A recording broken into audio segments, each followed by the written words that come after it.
Greetings, God bless. I just wanted to share my experience about moving from a major city to like what I would call a provincial red state city. So I moved from Portland to Missoula, Montana, and I was a progressive liberal, new ager, so I was going to, I was like, okay, where's the meditation center and where's the local kind of social activism center and whatnot. And in the classic sense, the classic meaning of liberal is somebody who, it's kind of like a scientific thing. Like you look at a variety of things. Like, okay, here's one soup container, here's another soup container, and here's this other soup container, and then we have this fourth soup container. So what does that mean? Which soup container is going to be better for thermal stuff, and which soup container is going to be better for cooling off quicker or something like that.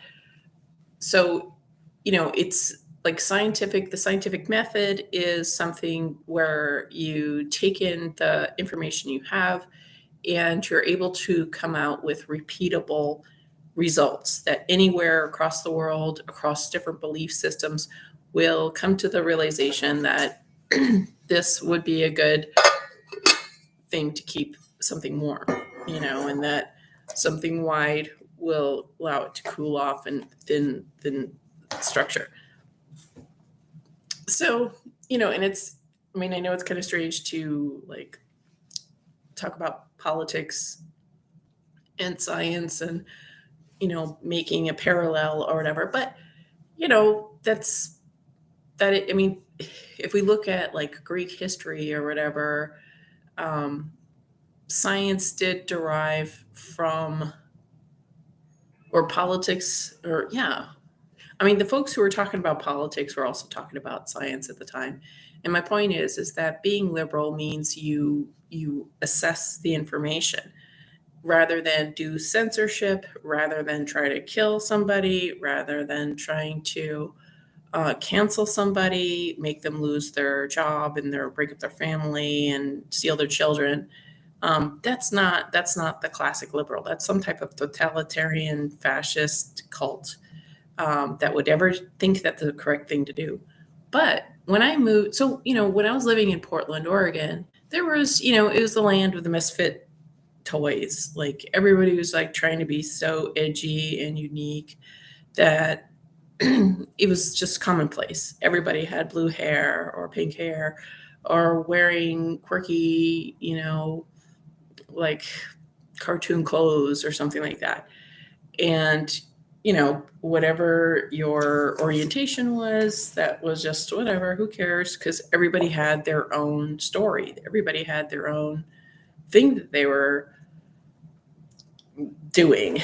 And nobody cared. Nobody cared that you were a vegan or that you were this whatever member of the rainbow or alphabet soup. You know, nobody even cared if you were like a Republican libertarian, And if you were, speaking as a progressive liberal, I gotta be like, oh, what's libertarianism? I don't know what it is. And we wouldn't be trying to like kill you, or if somebody was a Republican. And if like I remember when I was really young and I met like this very nice Republican, I'm like, wow, some of these people are really nice. Because I just assumed conservatives were prejudiced and poorly mannered. And, that was from personal experience with a family member that I regarded as conservative at the time. Um, but my point is that so when I went from Portland, which everybody was trying to be their the most edgy thing, then I went to Missoula, and the thing is, Missoula was a bit behind the times, just in terms of like I don't know American edgy culture or whatever, but they had this chip on the shoulder, and this is what I've noticed in like red states or conservative places is folks, they're trying to be different. They're trying to make waves, trying to get a reaction, and they've got this chip on their shoulder. They've got some. They're trying to prove something to the old timers who have been there, and it was different. It was this more conceited, self-centered kind of thing. So I, and being that I was open-minded, like I didn't know anything about the Constitution, and the local library had this presentation. So I was like, "Oh, this is cool. Let's look at the Constitution." And so I was a member of the Peace Center at the time, and the Peace Center tried shutting me down. Members of the Peace Center canceled their membership because I was showing this video about the Constitution at the Peace Center. And it was just crazy because in Portland, somebody who's doing some, pornographic thing is not going to try to shut down somebody who's doing the Constitution, 2 days later or something like that. But what I found in conservative states, the liberals were really out of control. The liberals were insane. They had no sense of real justice. Their sense of justice was this artifice. It wasn't a real meaning of justice. It was virtue signaling. It was trying to create an identity rather than like something that they had come to themselves for their own self-development. And so it was this very superficial social justice. And I and when I was like in South Dakota, I went to this little, I guess it was like some type of plant shop or thrift shop, I couldn't quite tell, a consignment store. And so there's this lady, and she's like, she had a rainbow flag but fancy nails. So it was like grifters. Like that's what I realized is like so 30 years ago, when I was in San Francisco, people had this existential crisis. They're like, I'm going to California. I'm going to San Francisco, and I'm going to find myself and my people and my community. And it was a sincere quest. It was a soul retrieval. But this thing that we're going through, it's November 2023, and it's this very superficial social justice thing to get some type of to get money, to get social leverage. It's not a soul quest. It's not an existential journey that these people are doing. I mean, it's not an existential journey that these people are on. And I would even say a lot of the people on the right they've got their talk show, and then they've got their sponsors. And these people, they got to make money, and they got to live high. They got to live to the way they're accustomed to, that normally when they would be working at Silicon Valley or wherever, they'd be making, I don't know how many, like six figures in the mid $500,000 a year. I don't know. But I mean, and every once in a while, these conservative talking heads make a good point. And I guess, we have to have somebody countering the cultivated globalist narrative that we're inundated with. But I think progressive and then that grifting on the social justice versus signaling agenda, like that became an income stream. And so everybody's jumping. Everybody's like, oh, okay, as long as it makes me money easy. And I think because everybody I know in all of the entrepreneurial classes that I've taken, like the workplace is hell. Like the people would rather die than go back to the workplace. And these are white collar workers. These are people who would have been executives, CEOs, project management. They weren't the people working the donut shop. Although I'm sure there's people working the donut shop on the taking these entrepreneurial classes. But my point is that the workplace is so greedy and soulless and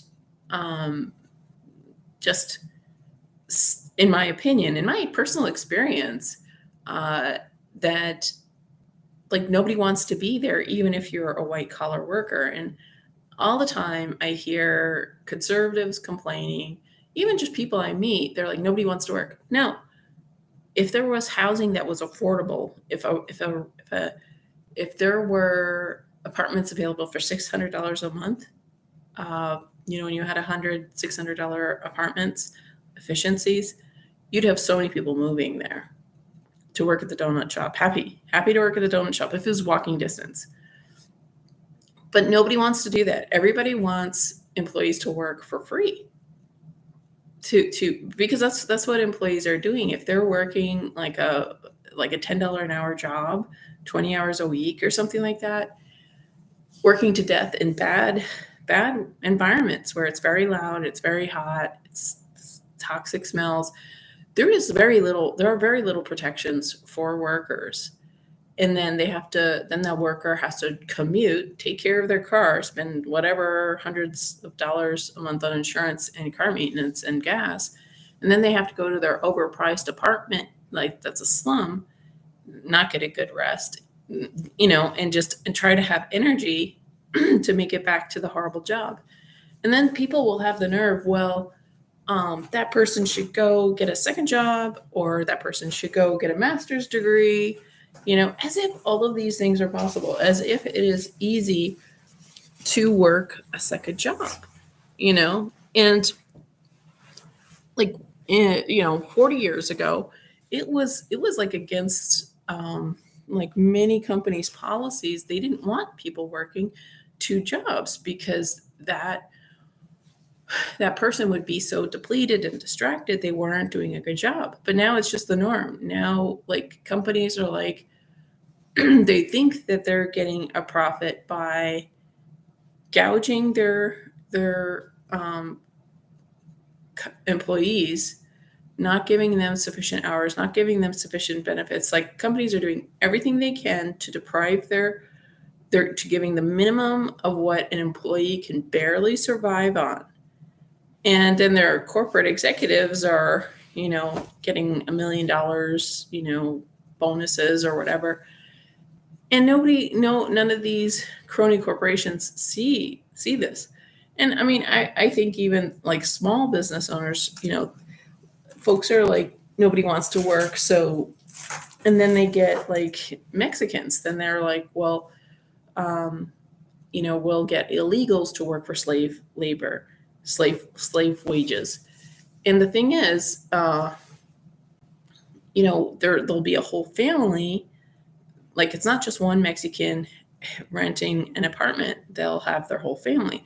So then the mom's going to cook the food, the mother's going to take care of the kids and help with the house, and the dad can go to work, and the mom will do, and the wife will go to work part-time or something like that. So there's this whole system that, like, the Mexicans have cracked a code on that. And especially if there's benefits, like $4,000 a month in benefits, that the taxpayers are giving it. So it's like it's really makes sense if you're an illegal to come to America to get $4,000 a month. I mean, if I was an illegal, I would be like, this really seems like a good idea. I'm like, is there a way I could pretend to be an illegal? But they probably, I mean, how many white illegals are they letting into the country?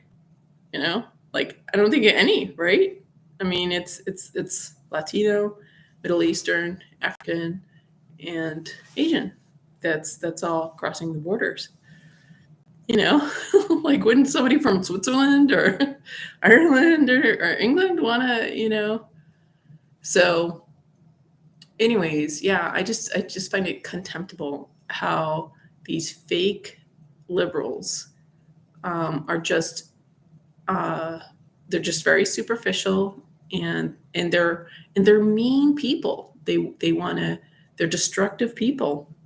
Because when I was showing that Constitution video series at the Peace Center in Missoula, I was like, folks, before you cancel me and cancel the Peace Center, and the Peace Center really tried hard shutting me down, and they did. Eventually, I stopped showing it. But I was like, just come and take a look at the video. I mean, and the thing is, if any of those fake, superficial liberals ever came to see, they would see that all individuals' rights are protected by the Constitution, whether you're some trans gay person. You just as a trans gay person, or just as a global climate change fanatic, or as a anti-white person, you just can't go kill other heteronormative people. You can't kill people in a pickup truck. You can't kill or indoctrinate little children to be groomed to be molested by pedophiles, like. And I think that's the thing, is like, liberals don't want they want everything their way. Like, this current progressive liberal mentality is like, my way or the highway. And I think, like, conservatives of 50 years were like, my way or the highway. And so now the liberals are in charge, and they're worse. They're worse than the conservatives of the past. Because when there was the McCarthy era, there were trials, right? I mean, there were, and it was publicly shown trials, right? It was like the news reported on it. But like the January 6th people, how many years have they been in prison? How many years have they been in solitary confinement? How many years have they been tortured in America, on American soil? Do progressive liberals care? No. It's just it's this incredible hypocrisy. But I think whenever anybody gets into power, whether it's conservative men or progressive liberal women, like, everybody ruins it. That's why we can't have anything nice, is because people don't know how to handle power, and they're not being practical. Like, when a landlord charges, 5 times what a rental is worth, or when an employee pays, 1,000 times less than what the employee is bringing to the company, there's going to be consequences, and you just can't extract blood from stone. If landlords are trying to get, like, who's renting these Airbnbs for $100 a day or $300 a day? Who's doing that? It's rich people's kids or grandkids, or people who know how to manipulate the system to hack people's brains to give them money. And I just don't understand, because, like, when I'm watching videos with these super chats and people are donating like $50 or $100 or something like that, I'm like, who has that much money to donate on just a live stream? Like, where's all this money coming from? Because we hear how the economy's bad or whatever.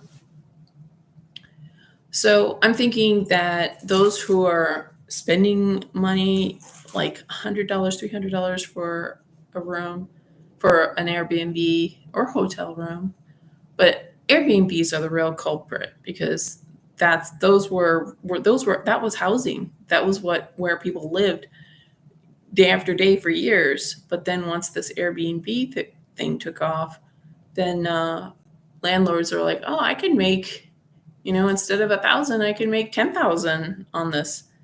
And so, landlords are greedy, and then that their class, or demographic then complain there's nobody to work. There's nobody to work because there's no place to rent that where the jobs can pay that much. Like what entry level worker can pay $3,000 or $10,000 a month? If an entry level can afford that, I mean, like they wouldn't be working at the donut shop. So, and people are like, well, employers have to, like businesses have to make a profit. The thing is, I wish there was a comparison of what employers of the past did, like what their lifestyle was compared to now. Because now everybody thinks they have to live literally like a queen or like a president, like some incredible movie star. Like ordinary people are trying to be a movie star. Like they're trying to literally live the life of Elvis Presley or something like that. There's this grand sense of entitlement. And I'm like, well, like that's just not functional. Like and what they're trying to do is they're trying to get everything they can from that entry level worker. Renting a place or whatever, or the corporate CEO is trying to get as much work out of that entry level worker by paying them the least amount and giving them the fewest hours and benefits and federal protection. Because if they're 20 hours a week, then they don't have much federal protection. And honestly, they don't have much federal protection even if they are 40 hours a week, because the government doesn't care about workers. You have to really be on the ball. Like you have to be your own kind of like detective and attorney in order to hold abusive employers accountable. And because the government employees can't be bothered, they're busy. I don't know. They're surfing the net. I don't know what they're doing, watching porn. And even though there's a need, the government doesn't provide enough workers. Like, where is all this tax money going? Oh, it's going to the Middle East to teach them how to be trans and gay. Oh, it's going to that one country, begins with U. Oh, well, now we've forgotten that name of that country. Now we're interested back in the Middle East, fighting for the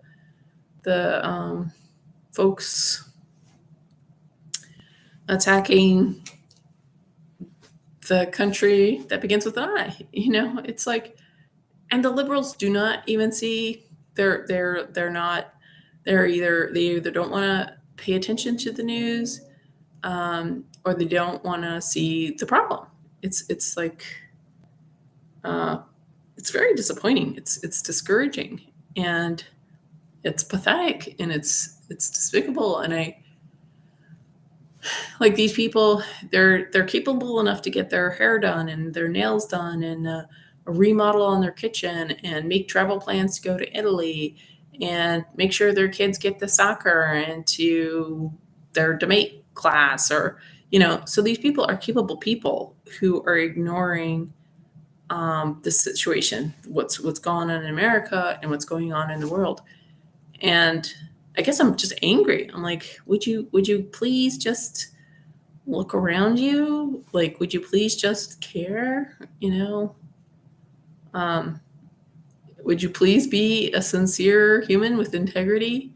But apparently that's too much to ask. And I have wondered if like some type of invasion of the body snatchers has occurred, because 30 years ago, the willfully ignorant progressive liberal friends and family members of mine would totally be up on what's going on in the world. And they, if George Bush was running things instead of the Biden administration, my liberal friends would be all upset. But because it's Biden, they're like, oh, it's okay. It's very strange, or if Trump was around doing what's been happening, they would be upset.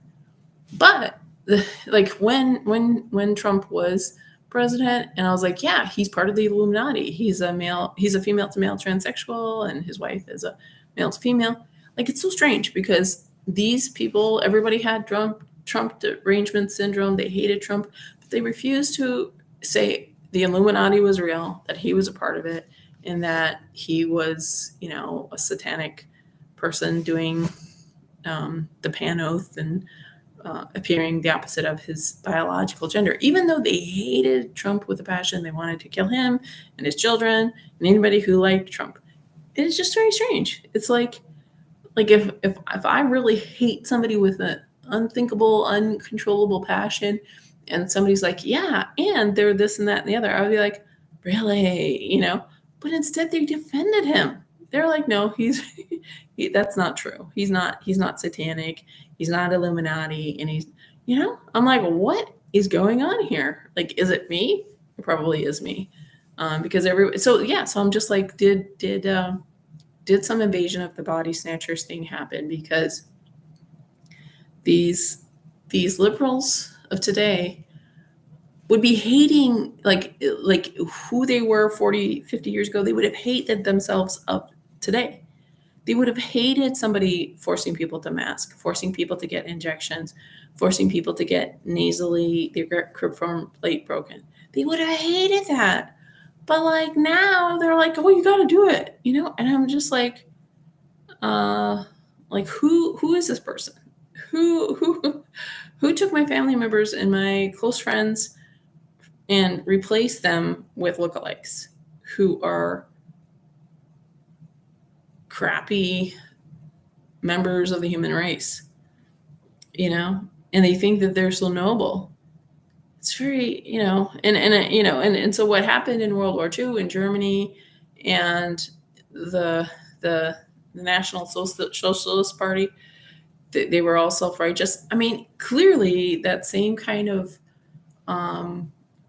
brainwashing occurred, because I remember reading when I was like, I don't know, 12 years old or something. I forget it's like a journal of a Nazi soldier. And so originally it was just this guy, he was in the military, and he was like, yeah, there's all this hostility against Jews and whatnot. And I'm like, and he and the author was like, I'm not comfortable with this. It just seems so mean and blah, blah, blah. And then it shows how eventually he turns and he's all into it. And, so yeah, something like that's happened here. And of course, I think this is all biblical and predicted in the Bible, although not quite as specifically as we're seeing it right now.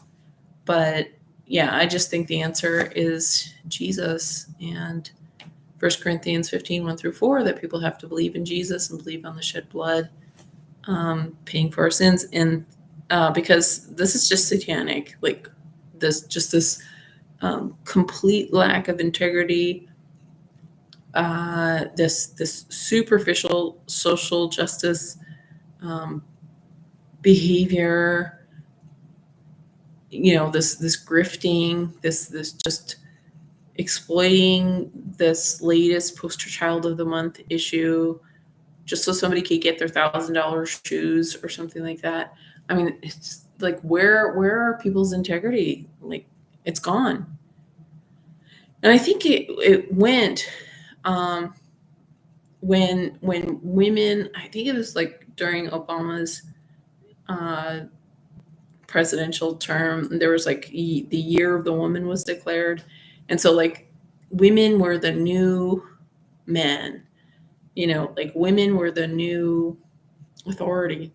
And you just can't have that. Like, women just do not work as the authority for an entire country, at least not in America, at least not in a Christian country. And I know feminists would be very upset, but women just don't have the capacity to run a culture, clearly, because we're here now where children are forced to be indoctrinated to hate themselves if they're white, to have to be gay, trans, and to think that humans are a cancer on the planet. Thank you, women. That's where we're at. So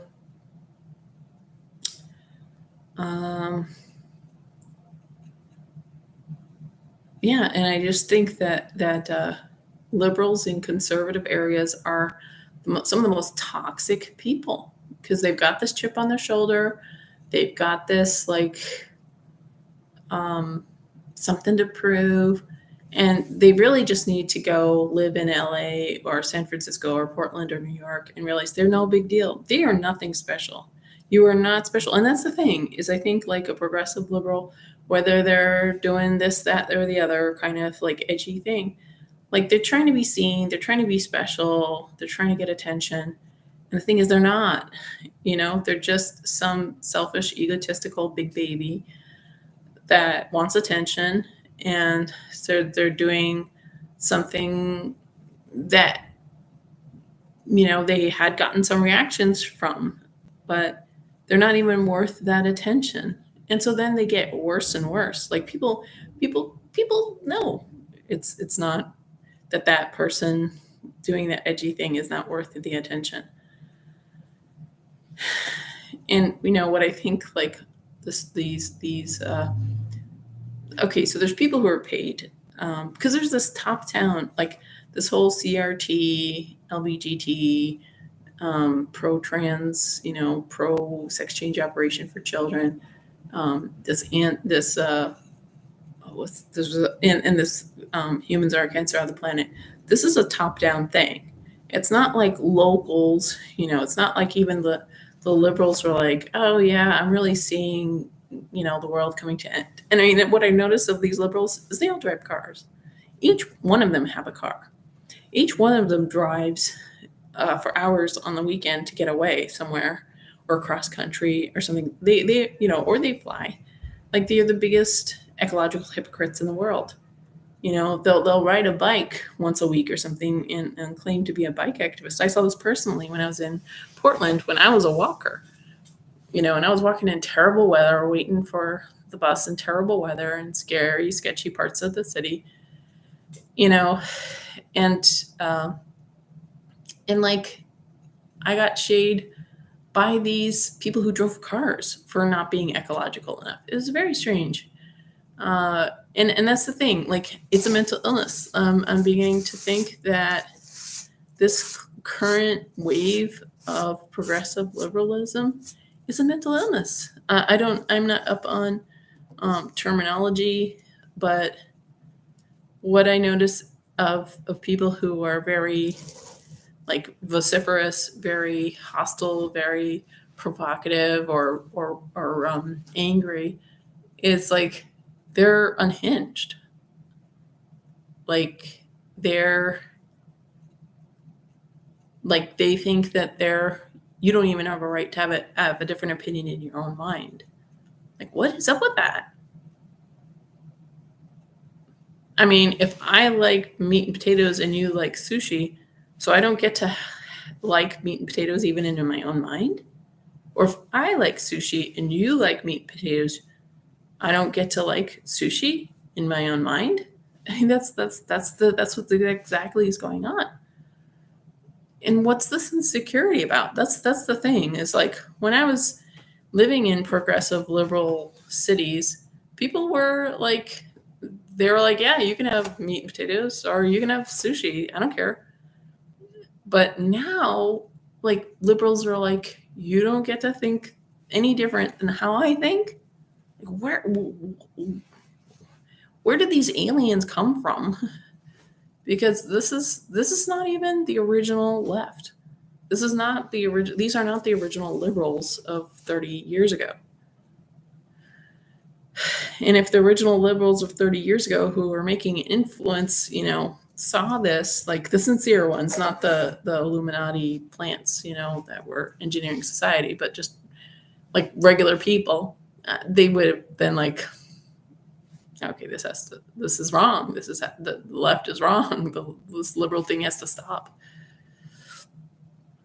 Or so I think. So anyways, yeah, like the liberals in the conservative states are full of themselves. They're not about a real social justice thing. They're about themselves and some type of self-adulation, using this topic, of climate change or LBGT stuff or anti-white rhetoric Uh, and yeah, it's just, um, it's pathetic. And I really think like if all of these people who are in these different cults, and it's all the same cult, it's this globalist cult, if they all had access to some good group therapy, some real support. And the thing is, unfortunately, like conventional psychiatry is communist and globalist, and they totally just want to control humans, and medicine as well as like satanic. So it's like you can't go to um, conventional sources because that's all compromised. But if there were like good art therapists or um, some good kind of social support where people could really, like the folks who are doing their sex change or the folks who hate white people, whether they're white or black. I mean, if they really looked into it, they would realize it is not, it's not that they have to change their, go get surgery and change their reproductive organs. And it's not that all white people or all black people or all whoever. It's there's some sort of issue that they have to look at.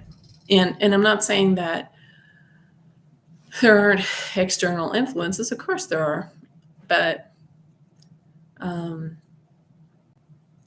like you can't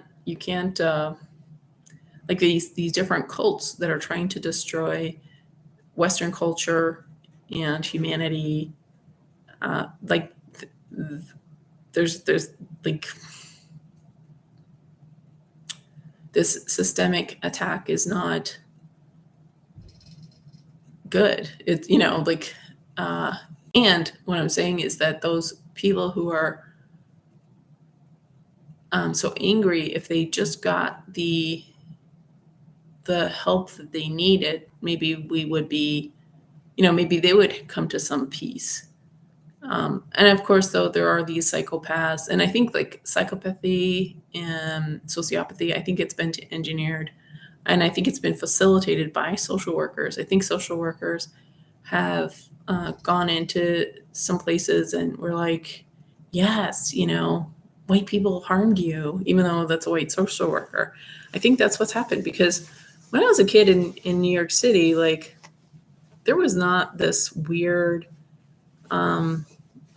racism, except for like, I mean, like I think this one kid was probably his family took him to Louis Farrakhan kind of thing, and he did like a hate crime against me, um, but now it's just like it's infiltrated everything, and even white people. I mean, I'm like, you have grandchildren, you have children, and you're saying white people are evil. Like, what kind of situation are you setting up for your offspring? So, anyways, thanks for watching. God bless.